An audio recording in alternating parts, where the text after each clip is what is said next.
Okay, good morning.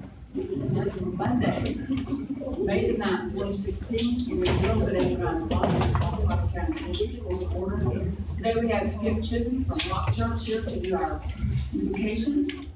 He'll come on up, everyone stand, and remain standing for the pledges.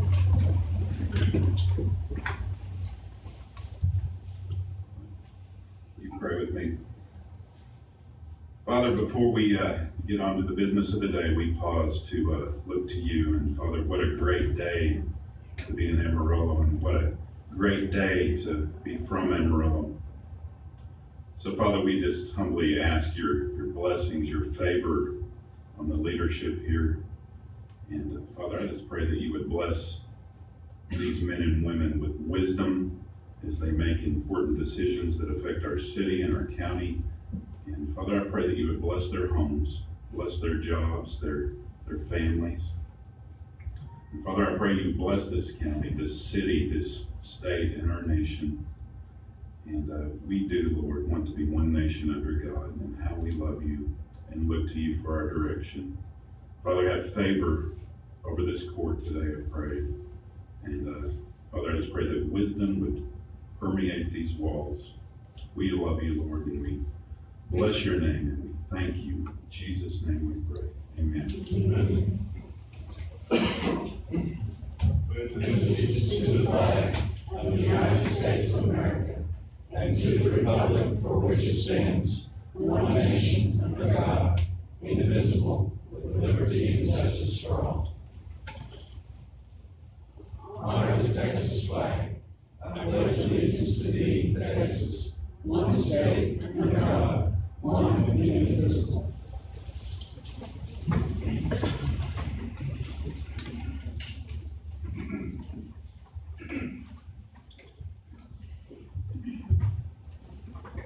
Okay, number one, recognition of minutes from the April 25th, 2016 Coffee County Commissioners Court meeting. There's no changes or questions. Recognized. Number two, budget amendment to consider and act upon approving budget amendments for the 2015-2016 fiscal year. We have that in front of you. Any questions on that? I should have called. When you say state travel budget, is this money coming from state funds? Yes, sir. These are actually funds that were not spent last year. I make a motion that we accept the budget amendments as presented. Second. I have a motion and a second. All in favor, raise your right hand. 5-0, thank you very much. Vouchers. Consider and act upon the approval of the payment of vouchers processed by the county auditor's office for the period of April 20 through May 4, 2016. Check numbers 168491 through 168732. And wire transfers number 715 through 720 in the amount of $2,317,174.44.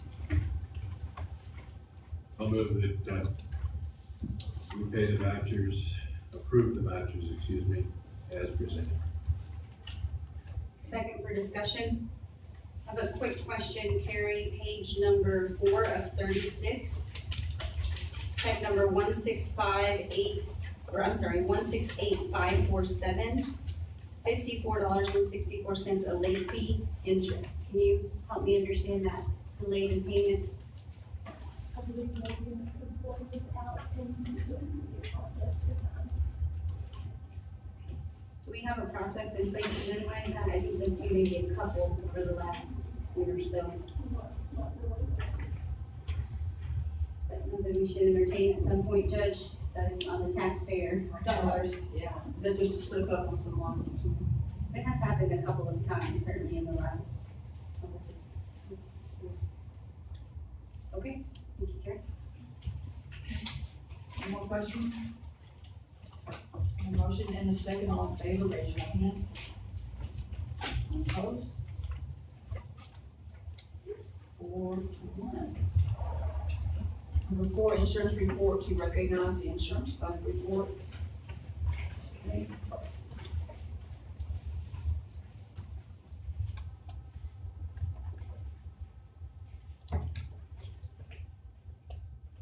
Good morning. There's nothing unusual on the insurance fund itself. I did want to just point out that the first statement was received from Texas Class, and so you see that interest in the full account notation on the insurance fund report for the first time for this report.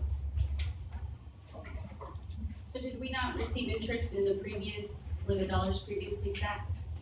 We did. Okay. They were in the Amarillo National account. Okay, The last insurance fund report simply showed the initial deposit, okay, and they hadn't been in there long enough to show any interest at that point. Okay. So this is the first full report for Texas Class. okay, thank you. Okay, so insurance reports are recognized. Number 5, Town Clock Plus, your report on Town Clock Plus, if any action necessary. Yes, you'll find in your packet, the full, implementation staging list. We're down to stage 6 now. On the second page of that report, you'll see stage 6. The implementation package has been delivered to county attorney's office, and they're in process of reviewing that now. It was delivered on, May the 3rd. And we're awaiting to hear from them. We also have maintenance facilities set up for training. Their system users training is scheduled for the 6th, where their administrators will be trained. We're anticipating departmental training between the 9th and 12th, where they'll train and will assist in any way they desire us to their staff between May 9th and May 20th. And then we anticipate go live on May 22nd. You'll remember that facilities maintenance is one of the departments that had the alternative work week schedule. And so we will, with implementation, they will be rolled to the county-wide calendar week, Sunday through Saturday schedule, and that will require the 22nd. Sunday the 22nd as being a pivot day, and if you'll recall when we talked about that sometime back, that pivot day has to be calculated with both work weeks, because it would have been on the old work week and now appears on the new work week. And so what the DOL requires is that you calculate overtime based with the 22nd showing on each work week to determine if an employee would have been paid overtime in one or the other weeks, and then those hours should be paid at the highest rate between those 2 weeks for just that one pivot week. And then it will go, they'll just revert wholly to the standard calendar work week. And then we will move to stage 7 as the sheriff's office and detention center and sheriff's office will be staged separately. And there will be quite a lot of back-end work up front to make sure that we get everything set up and that we understand their system fully before we even begin implementation on them. Okay, I do have a question as it relates to maybe stage 8 that's not on here yet. And Commissioner Kelly and I sat on the committee for those that are not going to be going forward with Time Clock Plus and have been allowed to do that, for lack of a better word. We had talked about a potential policy change where they submit a form to HR, and I know Dave worked on that draft. Where are we with that? Is that going to require Commissioner Board approval? As I recall, the way that settled was, as long as there is some form of time record that meets all of the DOL requirements, we're okay on that. So, once we get stage 7 implemented, we'll look and make sure, I believe for well, we'll have to look at each of those other departments to determine, you know, what we're actually receiving and what they have in-house. It could very well be that they're managing their own records. Is it not already in our employee handbook and information? Should it be? It says that, time records are required. But I think where the key is, where it got us a few times, Commissioner, is that time records is one thing, but the elements like comp time, was not being communicated in advance. And so we had talked about maybe 5 or 6 elements that had to be included on a form or their form. And we drafted Yes. a potential standard form Yes. that may be used. So as long as it adheres to the DOL, we are okay for a conflict of, in-house. Well, I think it's probably worth meeting another time, to be honest with you, because there's been some time and a delay, and we certainly have some time, but if we know they're never coming up on time clock, we don't have to wait until stage 8 to implement that form, if you will. But we can reconvene as a committee if you're okay with that, Commissioner and Ted. I have a draft of this document in case Dave didn't pass that along, but we can get back together to evaluate that, because those will be the departments, and in particular, several in the district court building, if I remember correctly, that are not coming up on time clock plus. Well, and remember that, personal assistants of, elected officials are, accepted from the, overtime rules of the DOL. So we're talking about just a few employees in each one of those departments. In many departments, it's one. Yeah, and I One think or it's the two. cumulative total that really caught the attention. But we can revisit as a committee, because it's been a while, certainly. Okay, so you have on time clock, okay, there's no action necessary today. And then number 6, employee compensatory. Compensatory, sounds like a song. To hear a quarterly report of employee compensatory time, take any action necessary. I've provided the court, an updated list of all of the, compensatory time, countywide. I did have, I received Friday an update from a couple of the courts, and I do have an update available. It doesn't, change any of the employees reported over 100 hours by any stretch. And you'll notice that this time, we have a total of 4 employees over 100 hours, reported countywide. Last, quarterly report, there were 9, and so it's improving. And I'll go ahead and hand out the updates, just so you'll have current information. The updates were on page 4 and 5. And it's really affects the report minimally. Yes.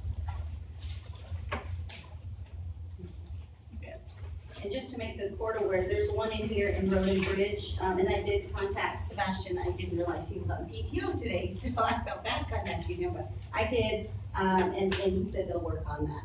There's one, an employee. And then Melinda, I think there's one in Elections Administration as well, but I'm sure you're aware of that. Yes, we're working on it. Let those people off. Any questions? Carrie, just a quick question on this page 8, juvenile probation, those are paid by the state. I always, this one always trips me up, so I always like to confirm. Portion is, portion is, 6, which is 7, is Strickland State. So for juvenile probation, if they were over the 100, the county would be eligible, or the county is responsible for all of those hours on comp time? basically, yes, we make quarterly payments to the juvenile fund, and then we have those. Okay. But not for CSCD, we would never be responsible for anything on their rolls as it relates to comp time. Correct. Okay, thank you. Okay, number 7, budget calendar. You should have one of these in your packets, all elected officials. This is the calendar, the budget calendar coming up really soon. Way too soon, in my opinion. And, so we started having the one-on-one meetings June the 6th through the 10th, when you come to my office and bring your list of what you want from Santa. And then we'll start, so we're gonna really try to adhere to this really closely. Hopefully we can stay to it. Is there any questions about it, anything anybody cannot do? Anybody? I think the biggest difference this year, Judge, is that the workshop, if you will, is in 2 different calendar days. I think in the past, we've just rolled into it right after court, if I remember correctly. I think that's the biggest difference. Are we planning on here or in the auditorium again? Here. Here, okay. I can't hear. I know. It's- Okay, you guys recognize. Number 8, tax office, to consider and act upon a tax refund for an erroneous payment in the amount of $4,672.12. This is usually the usual stuff that happens sometimes. Yeah, basically.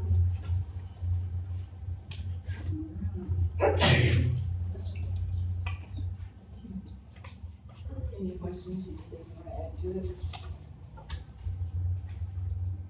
Need a motion, please? Motion? I move that, we, approve of the tax refund for the bonus payment in the amount of $4,670. All right, a motion and a second, all in favor, raise your right hand. All opposed, 0, thank you. Number 9, Justice Court Technology Fund, to consider and act upon funding the purchase of 4 23-inch monitors for JP number 2 from the Justice Court Technology Fund in the amount of $847.04. They needed new monitors, just like the resolution, system monitors was like, it needed to be, and we purchased more special technology funds. Are they up for new computers anyway, or no? These are just replacement Just the monitors? Yeah, these are just the monitors. For the new Go Live, the new software. Carrie, I just have a question. I did talk to Judge Herman, and he said they already got the monitors. So I was surprised that we could order them, especially in this fund in particular, without court approval. So that is why we wanted you to fund it from here. They went ahead and purchased it out of their stationery and supplies because they felt like they needed it before they went live last week. And I did caution them that it would be up to the court whether you would allow the funding to come from the technology fund, so that they are aware that this decision is up to you. But they needed it regardless. Sure. I was just surprised regarding the timeline of the implementation that we didn't have it before, so that they could get those from this fund. I think that they were under the impression that it would be handled through the software purchase and such. So Okay. they didn't realize they were gonna have to do it on their own. Okay. So they were, How much money do we have in that fund? about $180,000. So $800 is just a drop in the bucket. Okay, I need a motion, please. Approve of the funding for purchase of 4 23 monitors for this Peach Precinct 2, and, the funds will come from the technology fund, the amount of $47.04. Second. Motion and a second, all in favor, raise your right hand. 5-0. Number 10, Road and Bridge, to seek the court's approval for entering private property to improve the natural flow of water at 11600 East View Drive in Bishop Ranches. Good morning. As you know, we've been doing work out at Bishop Ranches, and we've had the ditches are a lot lower now, and the lowest part is what we're trying to get. There's it goes on the property. It's 2 foot high, higher than the ditch, so we need to go in there if we can and just shape it, make the water run better. Can I see the property owners already given their approval? We have the written permission from the property. I move that, we approve entering private property to improve the natural flow of water, 11600 East View Drive, Bishop Branches. Second. Okay, have a motion and a second, all in favor, raise your right hand. 5-0, thank you. Commissioner Church, as it relates to Bishop Branches, I know probably before the holidays around that time, we talked about a procedure for that. And I certainly think it would be important even for this future agenda item as much today. I just didn't know if there was an update on that, and I should have called in advance to say for that. Yes, we have, very high net that we have developed on that. Will that come to the board for review? The procedure? Certainly. Because this was very new kind of territory for all of us, and so I know I certainly still have questions of how, when will they pay, who's gonna be responsible for submitting the statements, what if the property owner doesn't, that. So you're speaking to for format, allows you to forward for all the type of, consumer prior to that would be systematic, that this process would follow. Well, certainly, because I think as it relates to even the Riker Lane agenda down the road, if that's a format that, ideally, we would have had that in place prior to, in an ideal world, but I know it was certainly new terrain for all of us. So I'm just trying to understand that process. So if you want to say. Well, we can do that, and that's certainly up to the board if we want to have a standard formula for how we're going to do this, and that's probably the easiest way to do it. But the way we allowed the Bishop Branches situation to be handled is they kind of came up with the formula, and they decided that's what they wanted to do. And so it's kind of a citizen rather than driven just by us. If we want to make it a standard, we can, but I'm not sure that's necessarily the best way. I'm open to debate it at some point, but since it's not on the agenda. Yeah, and certainly just more of a question, and I'm sorry, I should have called you in advance to ask. I think in the future, if probably we're going to be looking more of these, that it might be to our benefit to establish some type of standardized methodology to go forward. Maybe it's a future agenda item. Thank you. All right, number 11, Moran, to acknowledge HHS grant for $2,640 to improve ADA compliance to the Vote Center located at Lacey Community Center. Yes, speaking of private property. We did receive a grant for $2,640 to improve the ADA. The catch on this is it has to be done quickly because these are federal funds that are expiring, and so we have to have everything done and uploaded to the state, all in, invoices paid, everything by June the 21st. Oh, wow. So, assuming if everything passes today, then the plan is that tomorrow I'll meet with the approved vendor on this, as well as Wesley and Road and Bridge, and we're going to get all our ducks in a row, and we'd like to start it this week if we possibly can. But what we'll be doing there is we're going to take up 60 feet of sidewalk. It's a 6-foot sidewalk that has, they're unlevel between the seams, and there's a large gap before you get to the curbing. And then we're also going to be putting in an appropriate ADA ramping system there for 2 parking places. So right now they have 2 ramps that are about as wide as this podium. And if you talk to them there, they said they were grandfathered in, which is great for them, but not for elections. So it's just not the standard that we would like to have, and we have this opportunity. And I'll add to the court, when Malin notified me of this potential grant and then the county trying to kind of go after the dollars, Malin, can be honest here, but it was kind of, I feel like we thought, well, it's a long shot, but let's try it. And that location in particular is also a senior citizen center. So it goes without saying, when it's icy and rainy and all of the conditions out there, we have seniors walking up and down that concrete. So I, for one, would like to say thank you to Malin and to the court, because I think it really does speak volumes to areas of our county that sometimes don't see that type of attention, and to be able to partner with them as a vote center in particular, and then to be able to come and make those small accommodations. I think for the seniors, They seem very appreciative, and we'll get out there and make sure, take some pictures and all that good stuff, so the court can see that as a follow-up. So Road and Bridge is already, okay. Yes. Okay, so we don't need to vote on this, just to acknowledge. Yes, and then decision to condition church. The only reason we're doing it though is because we're trying to make this ADA approved Correct. for a voting center. Yes, that's correct. We're Because not what, doing it because it's a senior center. Oh, no, That's we not what voted, we're doing. see, what we have to do now is every time there's an unlevel seam, we have to go and throw a mat over it, which sometimes gets done, sometimes does not get done. And so it just makes it as it should be. So the bidding process, the listed, vendors that we have in front of us, is that a process that we need to decide, or how does that work? We already have two, We already have. and they're in your, it should be in your packet. Okay, so we just need to dedicate ones. And she followed the internal guidelines, so we're good.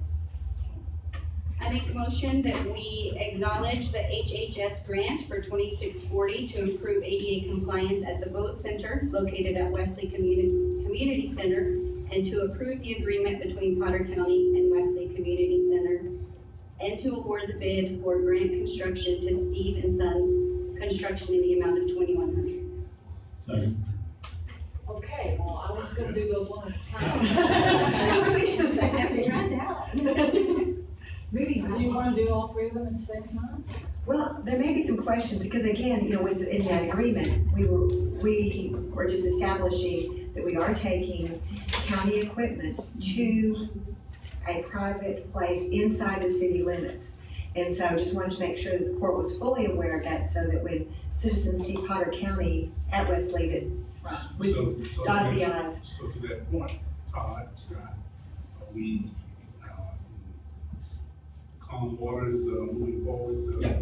We Yeah, we're okay with that, because it is a project that serves county interest, specifically elections. So. What do you think, Tank? We're good. How does this relate?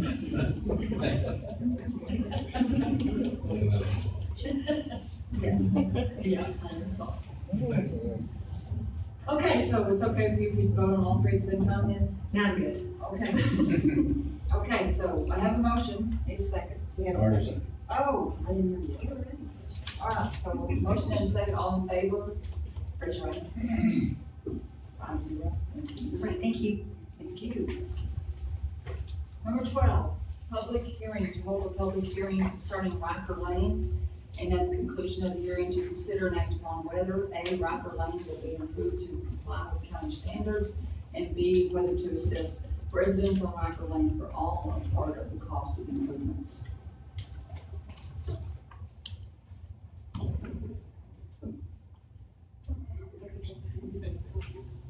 So, what are we gonna, is someone here to talk on this? How about the talk? Okay.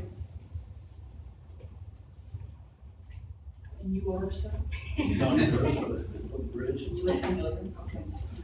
Yeah, after review, I went back up there and looked at Riker Lane again. And I feel like we ought to add 4 more culverts to this map. Did y'all get the estimate on it?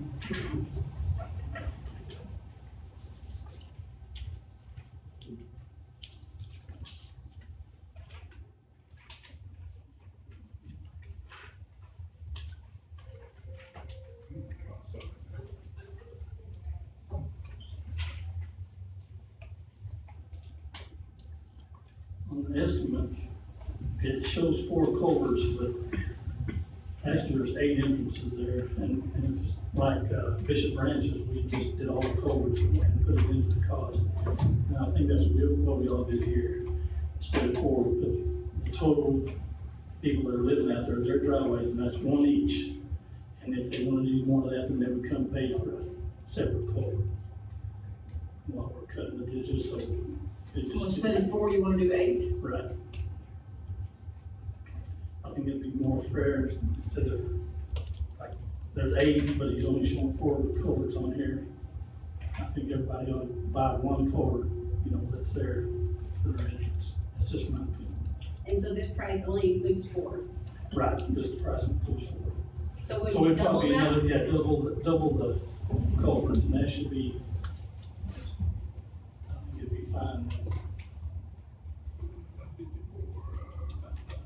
The culverts that are out there, there was a PVC pipe in one, and there was a metal pipe in another, so the ones that were already there aren't even up to standard really.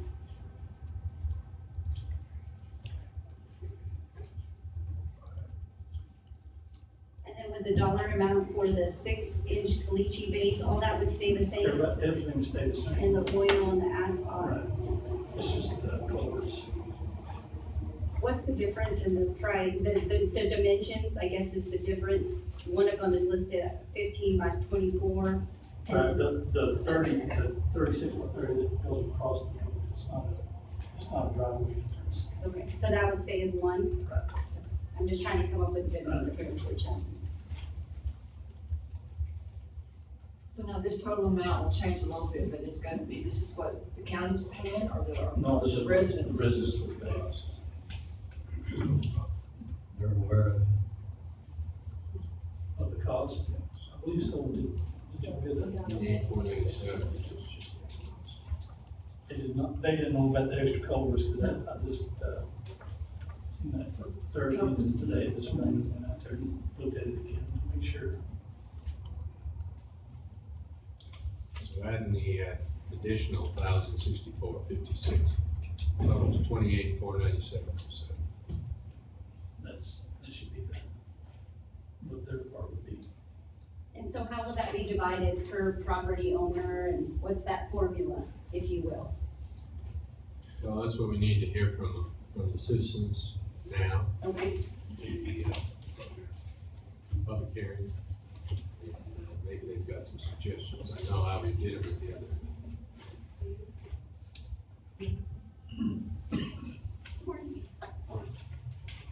Here are, Mr. Chairman, sent us one of these. Could you give us your name, please? Excuse me, Name? Alice Stuff. But what we were wondering about was on when you said, appraisal value, I thought you meant like land only. But it's going by the residents that live there that have buildings, they're being charged more than the ones that just has land. And most of it's pretty fair, but there's a couple of them, one guy's, it's not ours, his doubled, you know, and that's what we were concerned about. Some of theirs actually jumped up quite a bit, where we were wondering if you could kind of even it out just a little more, you know? Because we don't know, you know, when it jumps up that much, we don't know if they're gonna go for it or not. Ms. Stowe, you're referencing a piece of paper there, is that, that was provided to you by the county? It was mounted.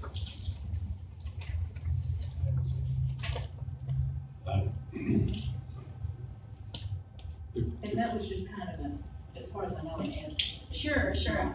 And this is what I was asking for, and certainly before. So we're aware of what you're seeing and can have a conversation. Like the one that's number 16 on there, on the far left, number 16, his actually more than doubled, you know, from what we thought it was gonna be, what we were told in the beginning. But, you know, So we really haven't, filed a massage this and did a. No, but, yeah, and this is just a proposal, so, and I haven't seen it before. Scott, did your office send these out? Yes, and Dave did, yeah. as far as, I believe it was Dave, he was one. So what you're saying is there are some property owners who have a lot of property, some don't. Right, well, like some that has houses on it, they live there, and there's some that just have a piece of property, they don't live there now, but, you know, it's like, theirs isn't hardly anything, and the ones that are living out there are having to pay more. It's kind of like, you know. Because the land is worth more, because there's buildings and improvements. Yeah, but that's what I'm saying. If they're going on some of them just by land value only, and on the others, they're going by what's all out there instead of just land value for all of them. So That's what we were wondering. it sounds like we need to have a conversation as it relates to the formula, if you will, for lack of a better word. Commissioner Church, since that's in your precinct, I'm looking at you for direction. The way we handled this same situation at Bishop Ranches was that that the citizens in that area got together and they came up with a formula they all agreed on. And that, they did that before they came to us for approval. And what they did was, they had three parts of this formula. One was an equal share. The second part was, it was the distance to their property on the road. And the third one was based on the property value. And that does take in buildings on the property. So the people who had a $400,000 home out there, they're paying more than someone who just has a piece of land. That's true. That's the formula they agreed upon. Now,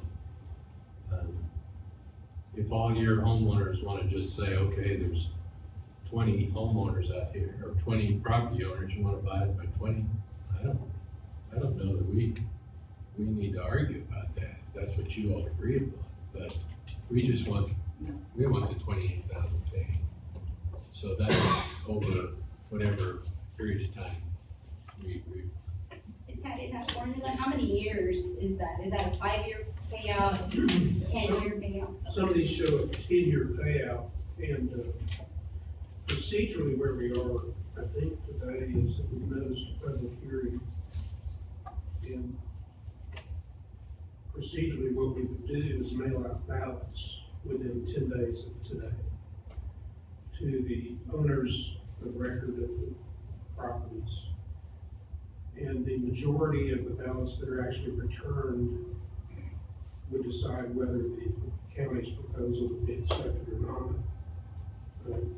Certainly if there's an agreement between property owners, that increases the chances that this project is going to go forward. It doesn't sound like that has been vetted well between the property owners to come up with a science agreement for themselves to bring to the court. I mean, that's what I'm not hearing.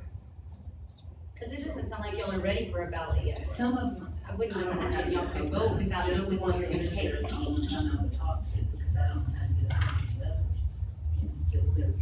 There's no phone numbers or anything. How many families are we talking about? That live out there, six. So there's some that have homes out there, some that just their property. If I had property out there, I would want to pay the same as people who have homes. I mean, that's just me. Because what if I don't have a home out there? Well, they don't. That's what's on this list. They don't pay near. You know, the ones I was concerned about, there's 2 of them that are our neighbors, that theirs, jumped up quite a bit. And that's what I was concerned about, was them, from what we originally were told, then now it's jumped up that much, and, kind of wonder, well, are we still gonna go for it, because they were for it then. So how do we go about the process of getting out and sending out information?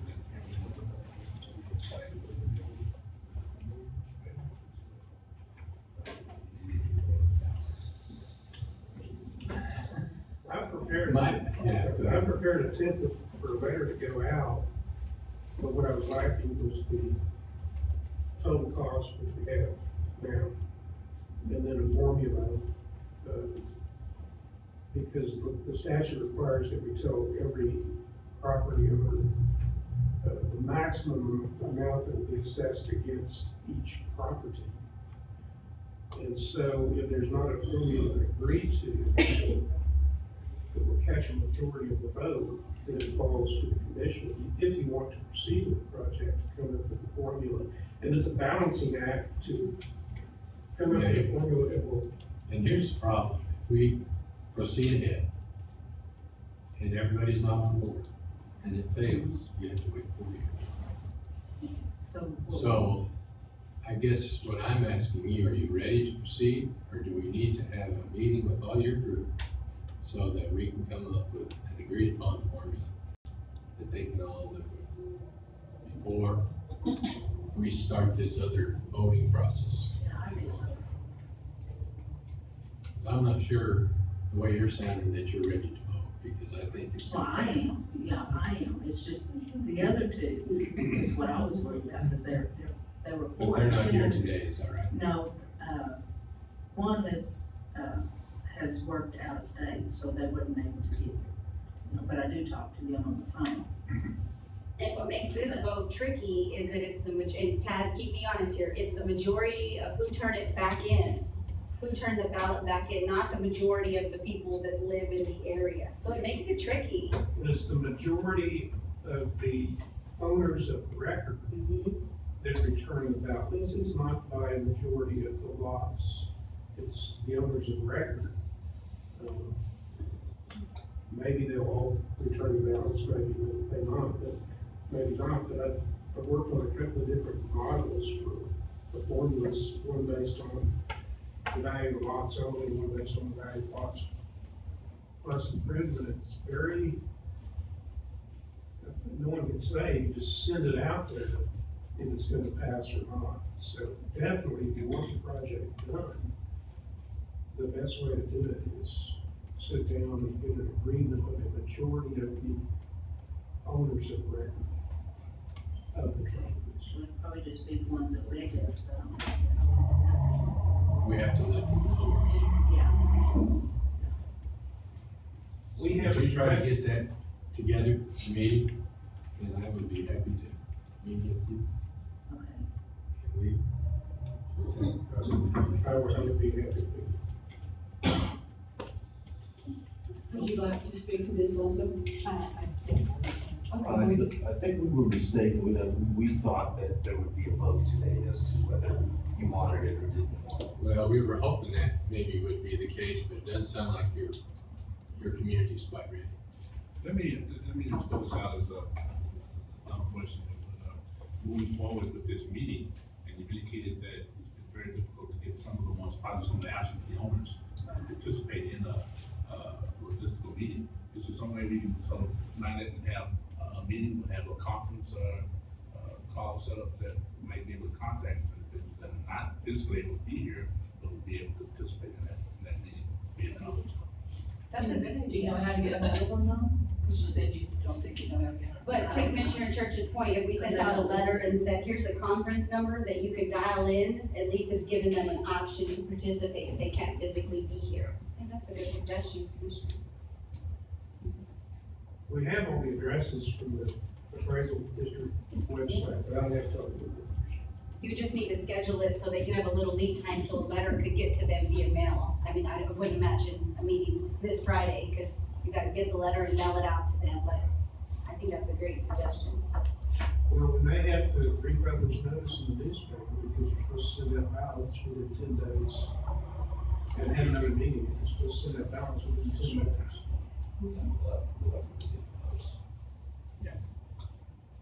Okay, so you're gonna get with Alice. Okay. Okay. When are we supposed to do this? Okay, are you gonna stay around or do I need to give you a call? You'll have to give me a call. 236. Well, come up here. Yeah, you go. Come up here. She's like, I'm on the record here. Let's talk about Alice.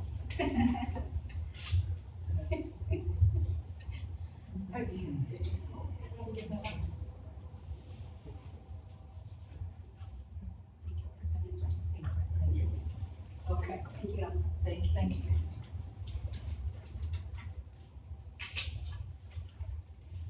Okay, number 13, 12, no action at this time. Number 13, XL Energy easement to serve fire station number 3 at 4150 North Swansea. To consider and act upon the request of XL Energy for easement across county property for installation and maintenance of equipment necessary for electrical service to fire station number 3.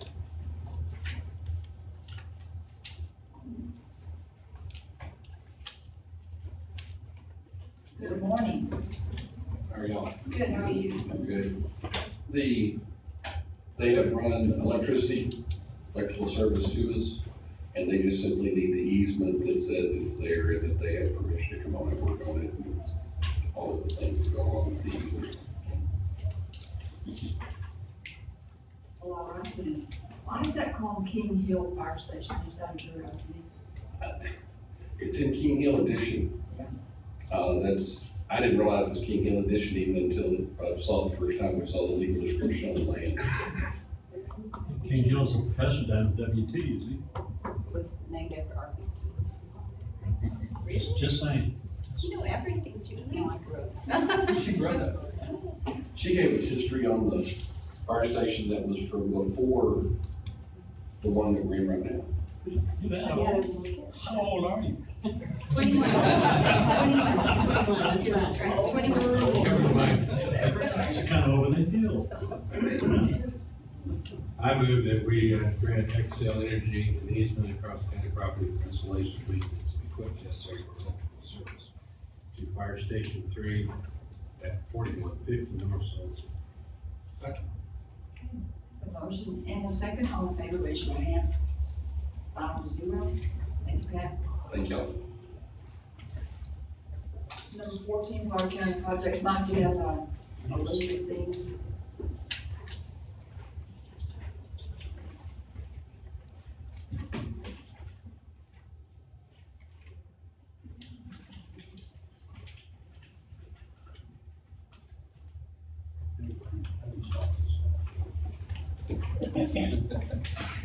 Spelman. Mike.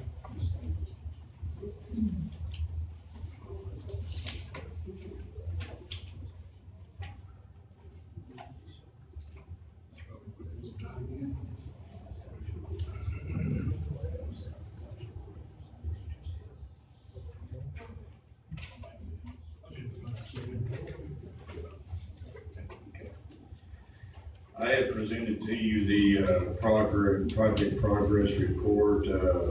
I do have 3 items I'd like to discuss with you today. One is the Santa Fe elevator modernization. The other is Fire Rescue Station 3 and the baseball stadium. I'll answer any questions on the others if you have, before we address them.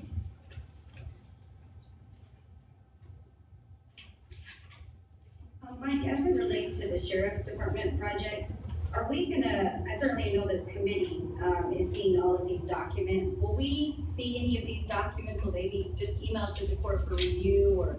We will, as the committee has addressed it, the committee would be reviewing all the documents through our committee meetings and then receiving their recommendation to the court to move forward. We do whatever y'all would like to do. There's, tell you the prints on them right now. If you want to see the prints, there's 151 pages. You're welcome. I've got them in my office. They're large documents. We've got the project manuals. We're just currently right now at 65% review. But there's no intention right now before this to every commissioner's court. Remember that I just want to. Okay, but I can schedule some time to come see these Yes. documents. Yes. Okay, thank you. Yes. Let me just mention on that particular project, the timetable that we have set forth. I've been visiting with the architect, and 50% construction documents that came out, they were incomplete on the UEP, being mechanical, electrical, plumbing, and civil. So we did not spend time reviewing them, kicked them back to them, told them to get us a 65% review set, so that's what we're currently in right now. We have meetings slated, I believe it's around the 18th, 19th of this month, for technical review with the engineers as well as committee meetings to kind of bring them up to speed of what we can do. The Santa Fe elevator modernization, for the ones that have been within the building, car number 1 has currently been turned over. Car number 1 is not complete. We went through and allowed them to release the car to where they could actually start. So if you've had the opportunity, Commissioner Kelly was in the car the other day. Car number 1, when you walk into this elevator, your control panel that's in there, your brass control panel will be replaced once the new ones come in. The finish is wrong on them. The ceiling that's in there will be replaced because it's not the correct style ceiling as far as emergency exiting. When you look up at the ceiling, you're going to see a black transition going around there. That was not supposed to have been there, so the elevator contractors agreed to encapsulate that or clad it with brass. So we still have some work to do as all these materials continue to come back in as, incorrect. Fire Station 3, one of the issues was the fire suppression detection. Pat, you wanna come up here? The Commissioner Mejia, you had asked us to look at bringing cost to the court. I just wanna make sure that we're still on track to do that. The cost will be here, around the 23rd of the month. I know that it has been discussed, do we not do fire suppression, stick with fire protection? If y'all can, if you still want us to bring you that cost, we will. I can make you aware that on Fire Station 3, we are now slowing the project down. Your timber work ought to be completed by this week, being your studs and everything. Electrical plumbing goes within the walls. We're at a standstill then. You slowed down because of the direction whether or not to look at, We will this week. We will this week, but if you're not looking to put in a fire suppression, but continue to do the fire detection and monitoring, Pat would be bringing that to the court on the 23rd or either item. And Judge, I'm remembering, I think this was a court discussion when we got the update, of the fire in our central fire station. So I think that's where the discussion was at the court level. I just want to make that clear that I wasn't certainly calling you directly, might say, bring these numbers. No, we reviewed the video Yes. from court and everything. Okay. Didn't make it. Okay, yeah. So, But I think we're at a point where we said, what are the numbers? But you're saying we're slowing the project down until you guys decide? I can tell you right now, your projected cost is gonna be over $250,000 just for one fire station. That is for the fire suppression. Fire detection is another issue, that's the cheaper. What is the cost of the fire that we had? Do we Do we have any numbers on? I would probably say right now, you're probably in the neighborhood of a little over, probably 300,000, right around 300,000. That is projected at this time, because you get these calls in from these contractors, we'll be putting that together to present to y'all on the 23rd, if that's what you need. Those are projected. And had that particular station had fire suppression, it would have been how much on It's, there's no way to know. Or fire detection. It would be less if we'd had fire detection in it. It would have been less because we would have discovered the fire earlier. So Now, as it was pointed out, excuse me, sir. It was pointed out when we talked about fire suppression systems originally for Station 3, our insurance is $25,000 deductible. So basically, Station 5 is going to cost $25,000 of county money. Thank God they're covered by insurance. Yes, ma'am. And the insurance process so far has worked well. The adjuster that's been with us has worked with us very well on the whole project. He's been out regularly and suggested things that need to be done on top of some of the things that we actually saw. He has good experience with it. So our personal opinion is fire suppression systems, especially in the county, are very expensive because of, if you put one in a building in town, you have water and you have the city supplied water.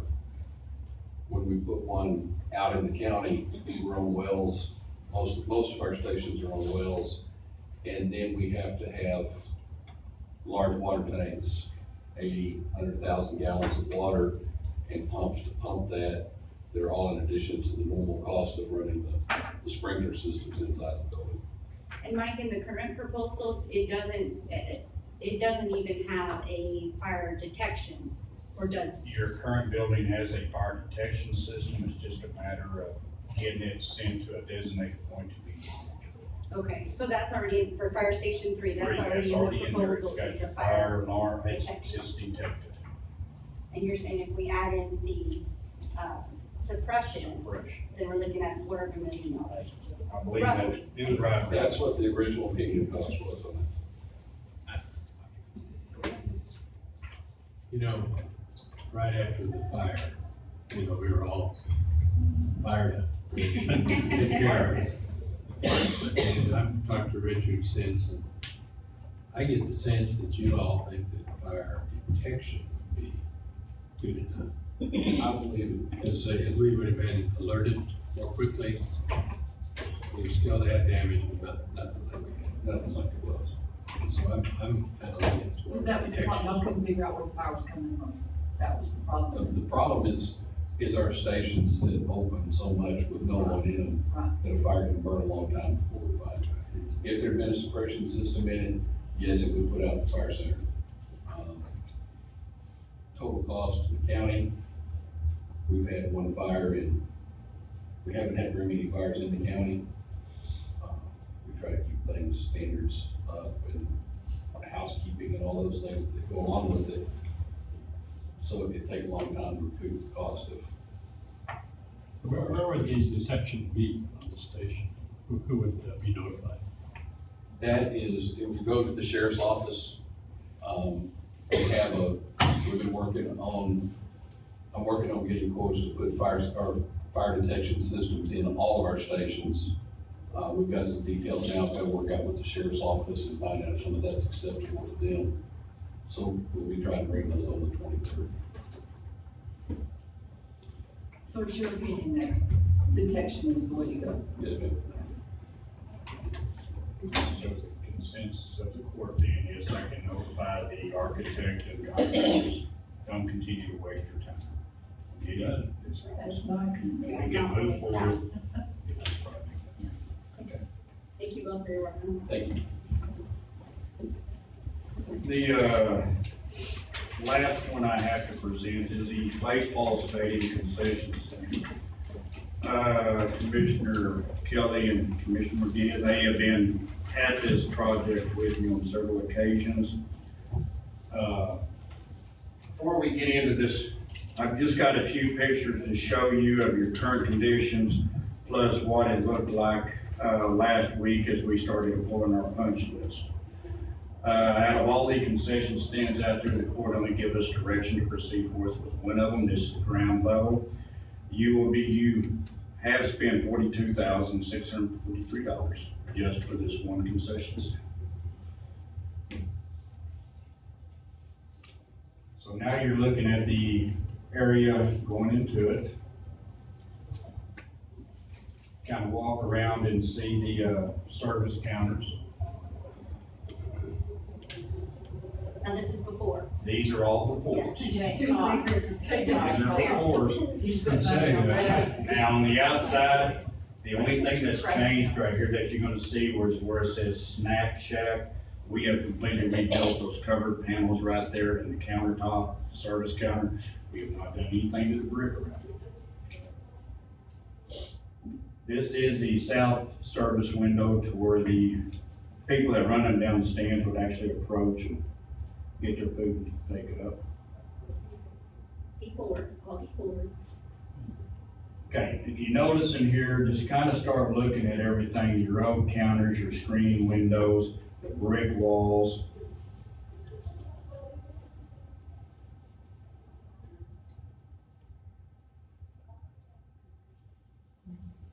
Okay, notice all the coat lines right on the ground. Notice everything that's beneath these windows right here.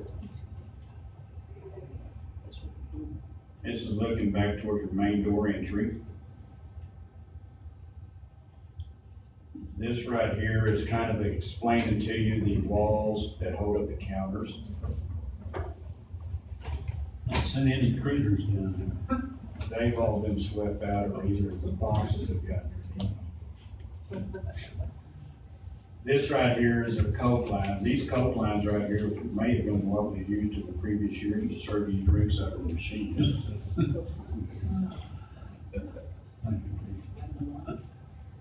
It's just an opinion. I was gonna say, Mike. Now I'm gonna keep you honest here. This doorway that you see down here, this has been cut in there years ago in order to give more space for the food vending to kind of expand into an additional room. Is that fan blowing out the smoke or what Is that fan? I'm not, oh, the design of these rooms, the way the doors are and the screens,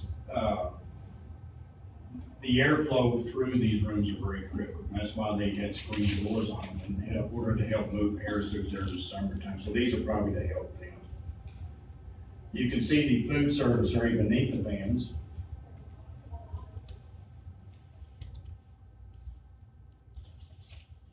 All of the counters down there at the end, if you notice a lot of the equipment that you see sitting down there on the shelving and on the countertops, this is what Mr. May, Sean May, the city explained to you. It's not permissible to utilize that. You gotta have commercial grade equipment with those concessions.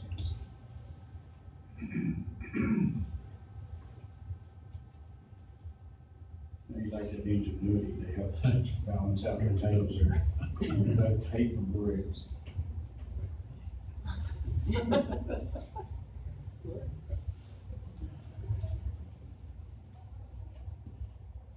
All these counters have been removed. All the plumbing has been completely reworked. We kept these stainless steel sinks and had them cleaned. This is looking back to the main entry as the door that I first showed you, plus the service counter window. The lighting, this lighting right here has been completely removed, and the new lighting actually went up Friday afternoon after I'd already taken these pictures. You've got LED lights that will be in there. Notice the ceiling of how the electricals run through there. We couldn't come through and completely change that. We have put in the main beam structure through there for all the electrical to where they can just plug overhead instead of running cords all around this. So we actually cleaned it up for all the different codes that were required for this area. Mike, do you have pictures in there of the new, how it looks now? Okay. So the city was on board with all this? The city, I visited with city code enforcement, took them the plans I drew up. They were in agreement with it. Sean May, city health inspector, they were present during all our meetings that you would have that day. Okay, this is the new, this is the remodel area. You're standing outside looking in. The trays, you've got cable trays down there to keep all your coke lines off the ground so they can actually be swept and mopped underneath. Look at your windows right there, your service counter windows. These are an aluminum storefront windows with screens, lockable windows on it. The covers on the outside actually do come down and secure to keep the dust out. And Mike, in that picture, I'll also highlight the outlets so they can Yes, plug in. the electrical outlets were strategically placed for any equipment that they could utilize in there. Floor looks totally different. And that's the main gentleman, right, Mike, in charge of the projects there. Yes. The walls have FRP on them. These are type of surface that you can actually clean, wash down.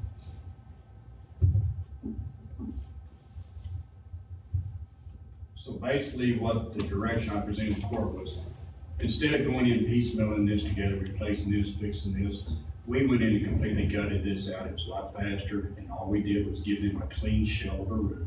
Then they put the equipment in.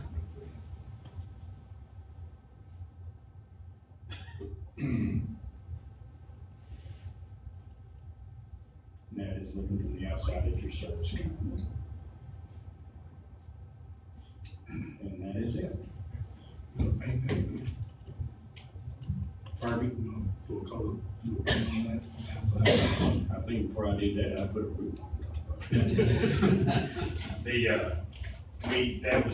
There's not anything within the plans.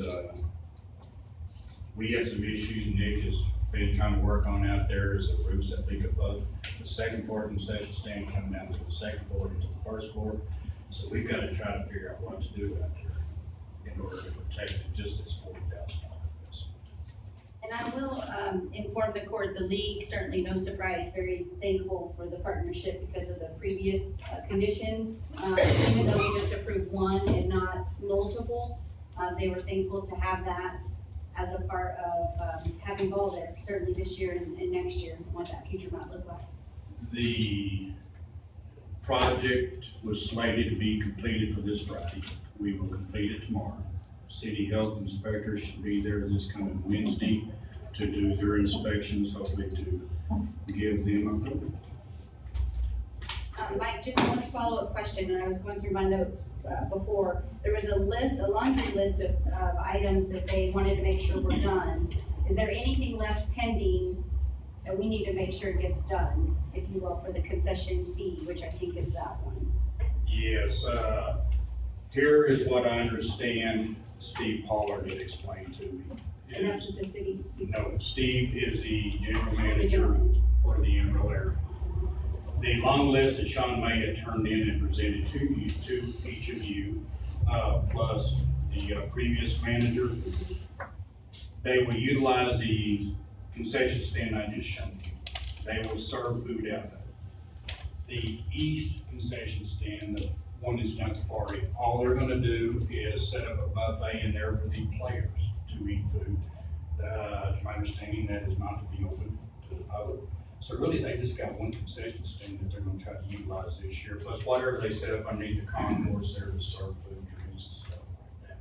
Out of that list, you still have all the beer coolers. There's still issues right there that need to be done with that. I think that may have been one of the most critical ones still left was all the beer coolers.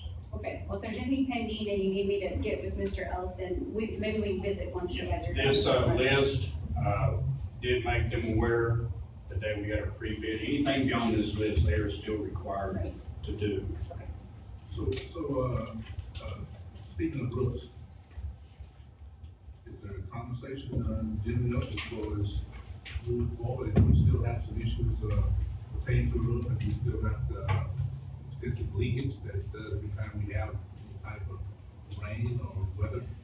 What are we looking at? I can tell you what, the original press box that's on top of the stadium, those are pictures I showed you quite some time ago, there's no roof on that structure. It is open to the weather elements, that we have electrical within there.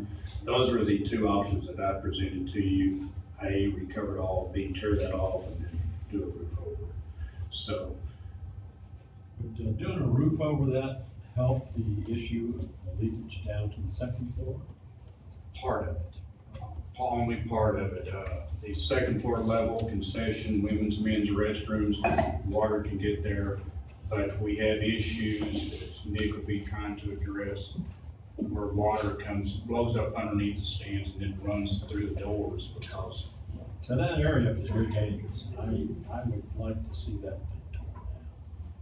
I mean, sometime, I don't know what the cost factor would be involved, but it's a dangerous place up there. I'd hate to see kids get up there or something. But it needs to be blocked off if nothing else. Well, and I think in the near future, it goes without saying, the county has a strategic decision kind of on their hands based on the movement of the downtown ballpark. So I mean, I don't know if that answers your question, Commissioner, but at some point we'll have to address that. Yeah. Regardless of whether the downtown is the back or not, we still have that. Exactly. So we need to be looking at some movement in regards to what we're gonna do with that, which leads to another issue that we talked about, so. Thank you, Mike. Thanks, Mike. Okay, number 15, equipment purchase, to consider and act upon purchasing a Dell EqualLogic storage array in the amount of $37,794.35 from Dell Marketing, utilizing DIR contract, DIR number SBD 1951, funds to be used from capital equipment. Morning. Good morning. This is storage array is basically expanding a unit that we already have. This is about 93 or 94% capacity. And it's one of those things we want to take care of before it reaches 100. That's the short version. We've already got funds in our budget for it, and this is all DIR contracts. This was approved during the budget process, Jason? Well, yeah, out of our capital expense account. Out of our capital equipment, sorry. Out of our department's capital. Okay, this was one of the inventory lists. I think of all the capital projects that the departments present. Looking, Karen. I don't know if this was a specific item requested, but there are funds available. Okay. Okay. Need a motion? I make a motion that we approve purchasing a Dell EqualLogic in the amount of $37,794.45 from Dell Marketing, utilizing DIR contract. Second.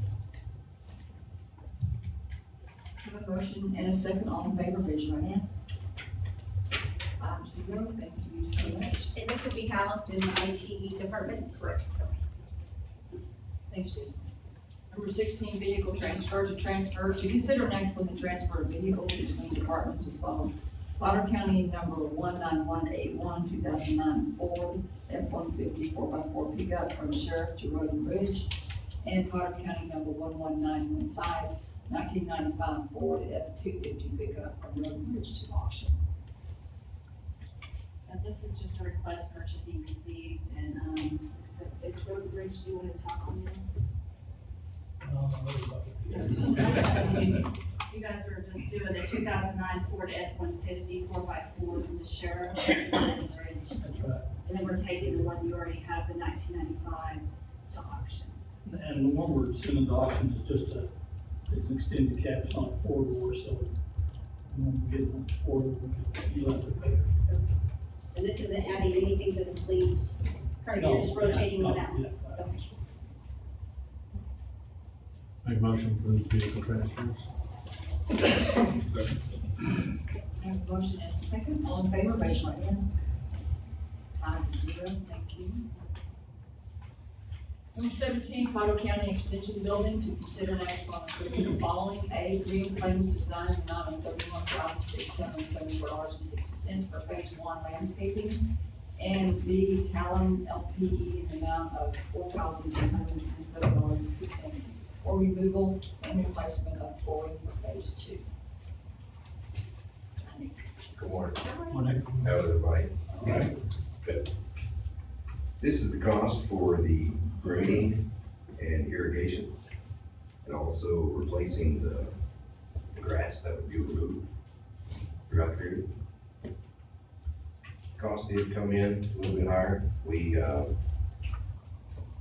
banded together and decided that our maintenance department would do the handrail, save a couple, $1,200. Yeah.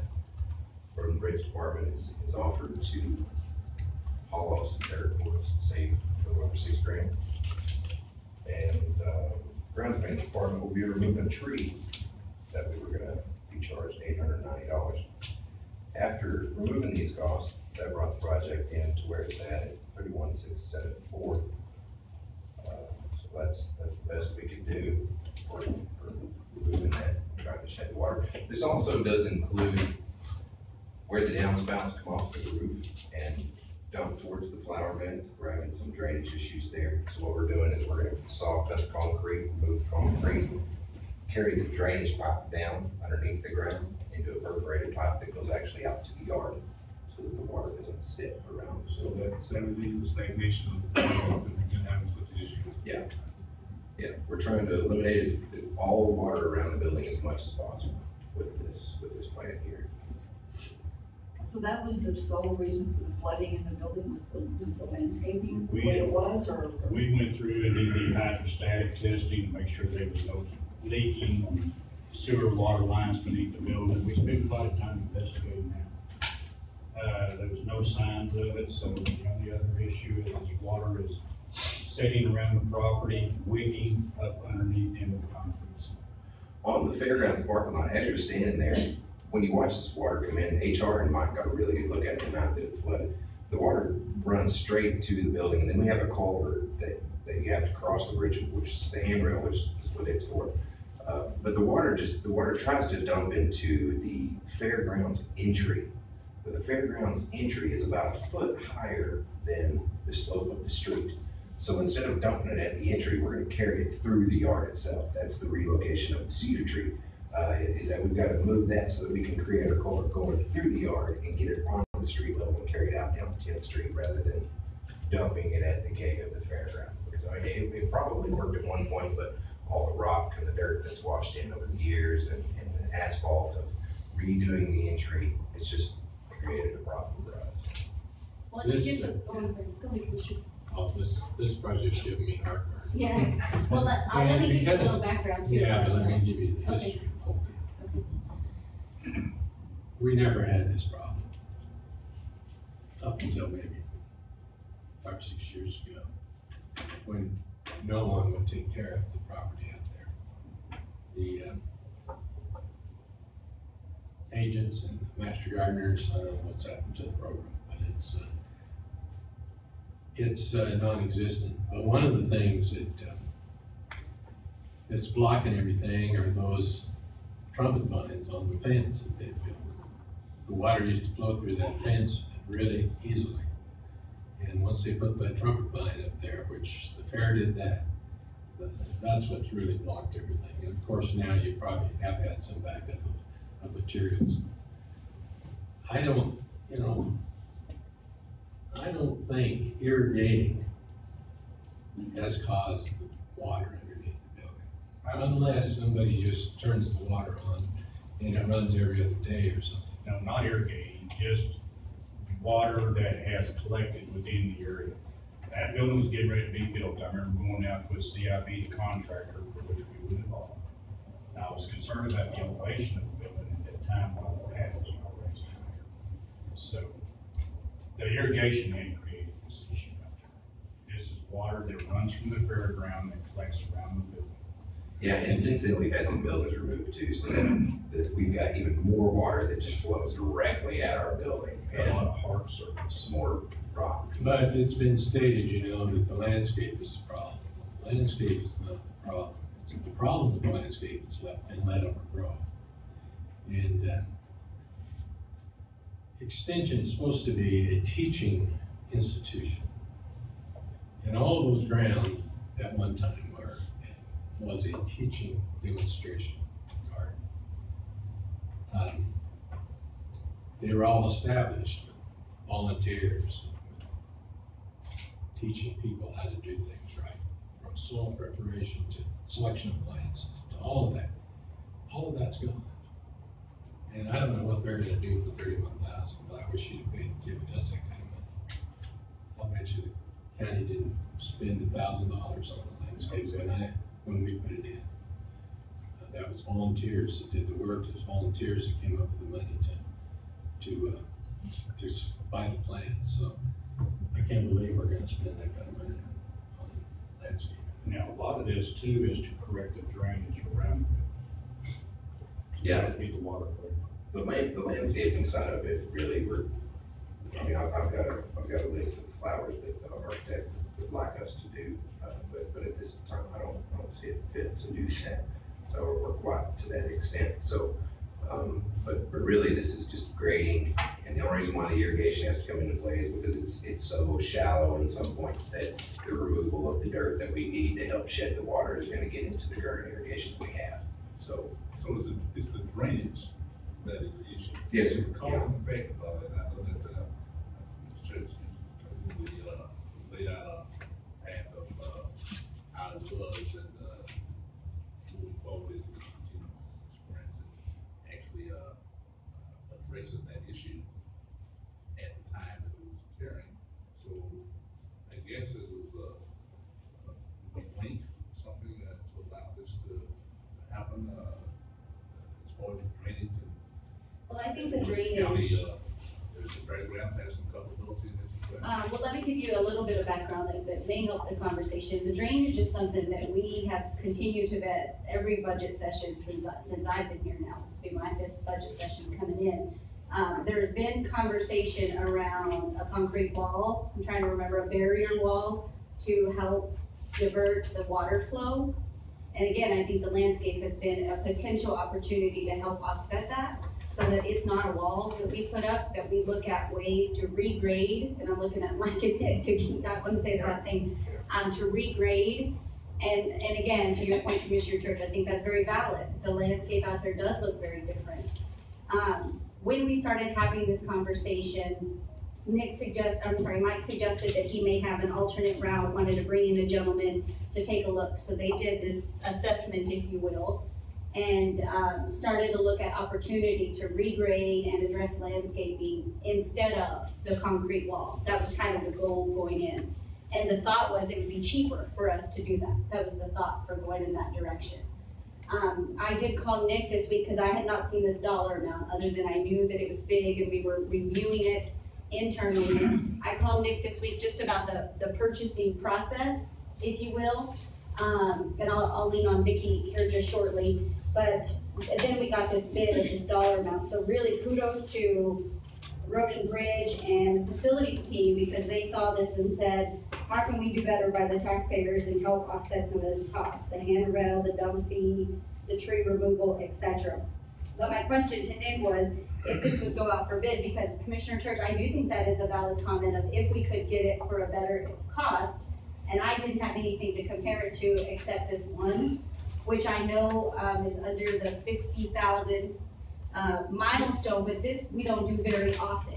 And because of that, with the extension office in particular, that lot of land has always been done by the agent. So I didn't have anything in particular to compare it to.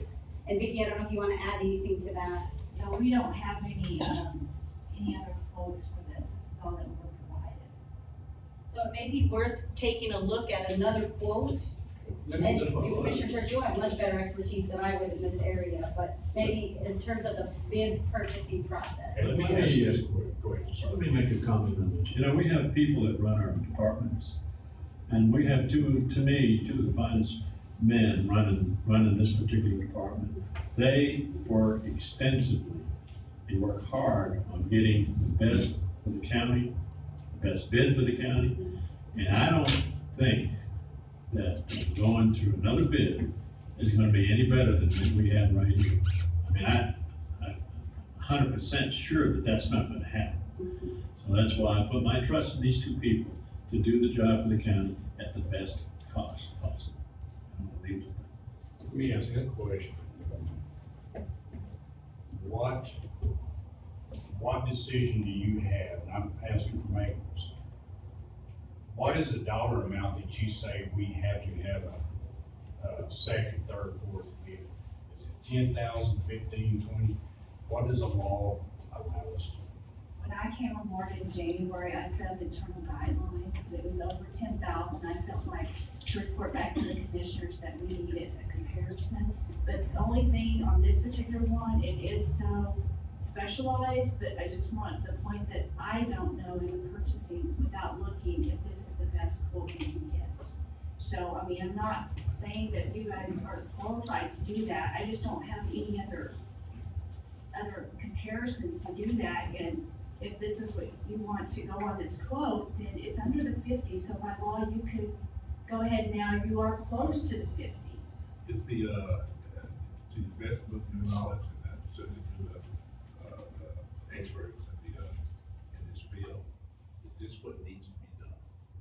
This right here, as I originally presented, we were looking to correct the drainage issue, then come back, and do all the landscape. This right here, we are addressing the critical element out there right now. Let's get the water away from the building before we can do the floor tile. The floor tile project's been on hold for 4 or 5 months just because of this drainage issue.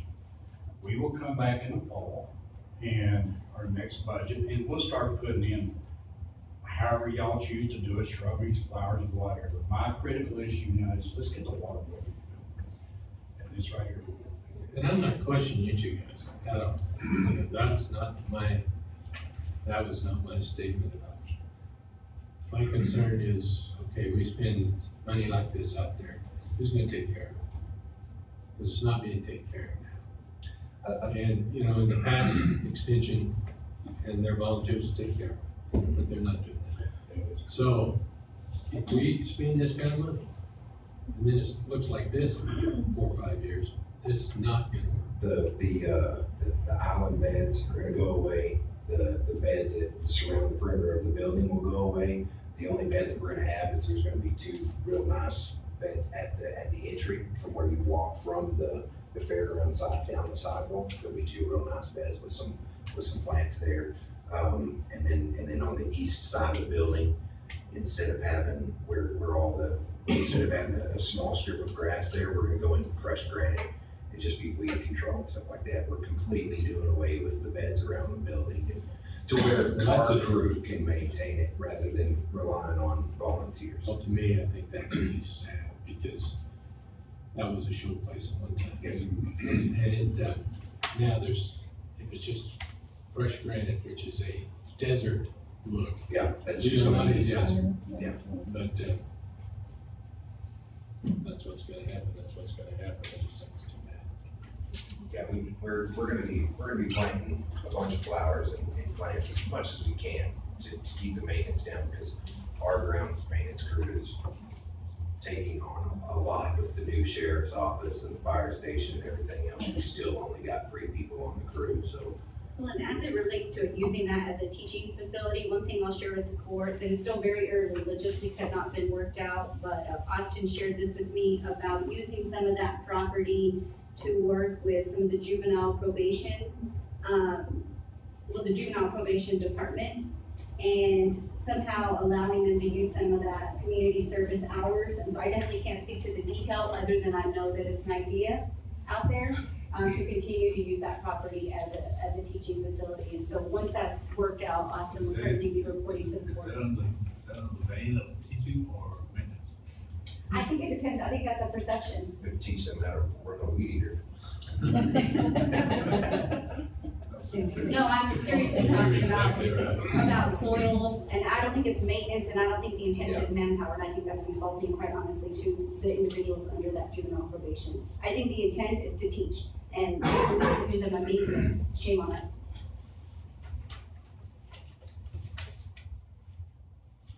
The reality is, it is what it is. So, I agree.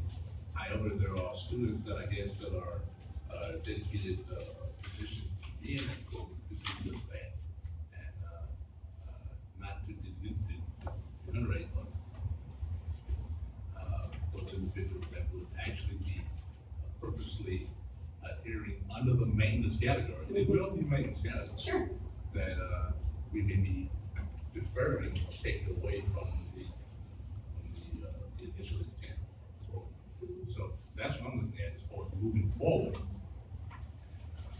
The idea is to teach them a skill, and certainly it's still very premature, and so I can't speak to that, but I just wanted to share that based on Commissioner Church's comment. So, here we are. One thing we haven't asked is Carrie, where could these dollars come from? That's always, hopefully, you've been briefed prior to court to ask that question. In the general fund, about the only place we have is the contingency money, but in our capital projects fund, because we were able to reimburse it and some of our loan proceeds from the supplemental back-end facilities, we do have funds left there. To cover the entire expense. Yes.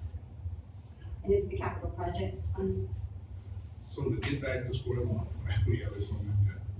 It is to actually dedicated to fix the problem. Grading and drainage.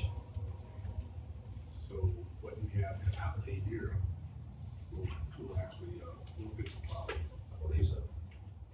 And I think the question as it relates to purchasing is our agent is saying she doesn't have anything to compare it to. So when we say, Vicki, is this a good price? I'm hearing her say, I have no idea. You're making that judgment call kind of on your own. And legally, we're allowed to do that. But because landscaping is so specialized, if you will, you don't have a way to compare that. Yes, it would be good to have, and like I said, I don't want to make this mandatory, but for me as a purchasing agent, to have a recommendation, saying that they're not getting, there's no other comparisons available, it has a scope, but if you don't get that, it's your decision. I just can't substantiate. We're going to have a $50,000 limit, and under that, it's not required. Is that correct? Is that the law? I think that is. Yeah, but I think what she's I saying is. think we're beating the dead horse here. Okay. And I believe these guys have done the job for the county, and have done especially a great job to get the cost down. And I don't think, again, that we're gonna get a better price, and there's no reason for us to go to a second or third or whatever. As far as I'm concerned. I think bottom line is that you guys, both of you, Mike and Nick, have a relationship with Green Plains and with Talon. You trust their work, you know the people, and you're good with it. Yeah, this architect's the guy that did this yard here. Yeah. All right, I need a motion. I'm gonna make a motion that we approve the Green Plains design for $31,670.60 for phase 1 landscaping, and B, the Talon LPE in the amount of $4,827.06 for removal and replacement of flooring for phase 2. The funds coming from the capital project. Are both of those coming from capital projects, Carrie? I didn't know if there were funds, separate for the flooring.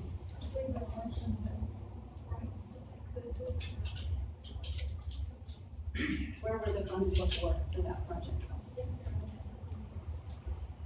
Yeah, we'll utilize every bit of the money we have. We only have over 4,000 left in there. You could take it, hold that account for what I appreciate it. We'll drain that account down. That's my. I'm going to second that with discussion. I have one question. I've posed it to the purchasing department, given the fact that the station that you did not have any practice with, was there an option? Did you attempt to look at something in these agencies throughout the state that has similar problems to the Actually, I never got a specific, Nick and I talked, and he said, and I understood that due to the specifics of this particular one, that sometimes you can't always get comparisons. But I just want to make sure that the commissioners know that I don't have anything with this, but just looking at a quote is all I received. And that was nothing intentional, we just went out and got a price. Well, I think that's a valid point, Commissioner, because I think we need to look at the process moving forward and how we can help streamline that, because she's certainly new to her role, and I personally want to support anything she needs to feel comfortable as a purchasing agent, because we lean on that department just like we lean on Mike and Road and Bridge and Fire and Rescue. I mean, your opinion is very important to us as a county, and I think we're setting a precedence here, so I think we need to be mindful of that and dive into that policy a little bit. And I think Ms. Shelton's gonna do that. That needs to happen pretty quick. We got a lot of issues. I've seen these dollar amounts go back and forth. It's approved, it's not approved. Now we're being criticized today for process that we took, very similar to what we've done for years.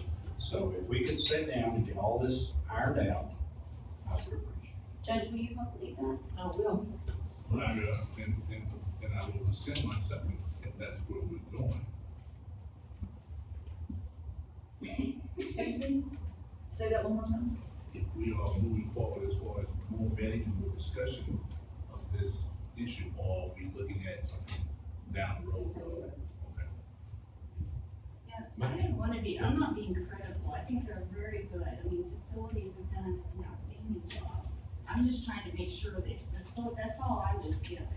So if the recommendation. The threshold is $50,000. What is the problem? I mean, why are we gonna vet everything? 10,000, 15,000, or are we gonna allow the $50,000 threshold? Well, I think without having an additional bid? Well, I think we won't, but I think this is somewhat unique, and it does give the court kind of be responsible to. Okay, so we want to lower the threshold then? No. Is that what we want to do? Okay. So what is the problem? I think because of the uniqueness of the landscaping, and in the past, Commissioner, certainly all of this has been internal and worked out, and so that vetting has happened prior to the court, so that's why the 50,000 has always been a comfortable, legally, obviously, the milestone. But if we have our purchasing agent saying, I have no idea to tell you indifferent, I think that's what you're both looking for, is the internal process. There's a difference, right? These two people have vetted it, they know what they're spending, they know what they're doing. She's responsible for it. But she's responsible for the cost. We're responsible for the scope of the work. She has no authority to tell us if the scope of the work is correct. But she's saying she can't say anything for the cost. I don't know. Right. So I think, Judge, you can take it from here. And Mr. Church, I know you've been trying to get in here. Oh, yeah, sorry. I would just ask, if this passes, that you ask Talon why the tile we're having problems with, and not the carpet. You do have issues underneath carpet. The carpet that's there is designed to breathe as carpet squares. It actually comes up around the edge. This right, if you recall, I think I showed y'all a drawing. This slab structure has shovel footings underneath. It means there's pockets, concrete footings everywhere. The water that is there that is waking up was supposed to have a 6 mil vapor barrier beneath it. It's getting into certain pockets. It's not all over the building. But the carpet tile that's there has had moisture issues. We have pulled some up, we've left some up, and we've monitored that, and it actually dries underneath it. If we went out there right now, we didn't have really any rain, you may not see any problem. But this floor tile that will be removed is all the kitchen area, the restrooms, the most critical areas within the building. I do not understand my second. We still have it there. You can take it off, just yet. All right, I have a motion, second, all in favor, raise your right hand. All opposed? Thank you. 4-1.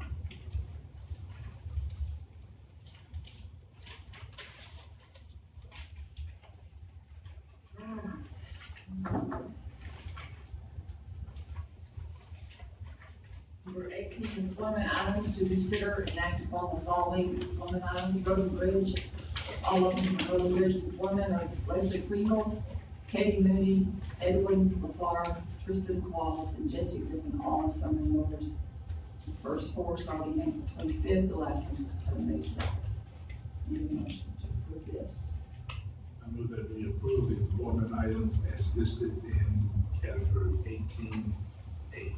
Second. The motion and a second. Quick question, if I can, Judge. On the last one, Jesse Griffin, that's at least in the packet, I was just interested, all of them are 11 an hour, and that's 10 an hour. No, Is there- I think we changed it, they're all 10, one of them, all these are 10. Yeah, they all have 11 except Jesse. What did Jesse do to you? Then the mistake was putting 11. So they all should be 10, okay. And they changed it, I think, to 10. Okay, thank you. All right, I have a motion and a second, all in favor, raise your hand. 5-0, thank you very much. Number 19, jail report. We have 499 people in our jail, 88 of those are females, none of them are children, and the ratio is 82% felons, 13% misdemeanor. County insurance items, we have anything? Agenda, executive session, nothing there. Agenda items for next time. Anything coming up next time?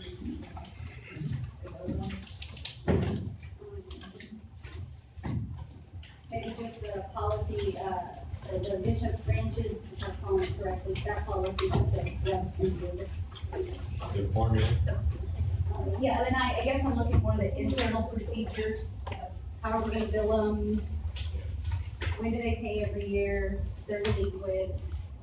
Okay, that is all we are. Thank you very much.